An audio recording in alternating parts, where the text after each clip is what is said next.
In this guide, I'm going to show you how to fix the progressive chance not increasing in Raid Shadow Legend. This is Aiden from JustBoz, and before we get into this guide, make sure to like the video and subscribe to the channel with all notifications on. It really does help with the channel and it lets us know that you want more content like this, so we greatly appreciate it. If at any point throughout this guide you did have any questions, just ask them down in the comment section below and we can help you out further. I'm going to be doing my best to reply to every single comment down there.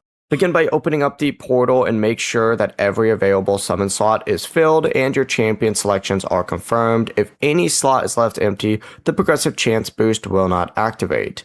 The boost only does increase when you summon another champion of the same rarity using the specific shard type connected to your selections. Progress from Ancient Void, Primal, and Sacred Shards is tracked separately, so make sure you're not using those. Now your chance is going to start at 15 times and it's going to increase to 20 times after first qualifying champion, and then it will reach 25 times after another qualifying pull. An extra legendary or guaranteed champion may not count as another increase, so just keep that in mind. And also remember that the event does not increase your overall chance of summoning an epic or legendary.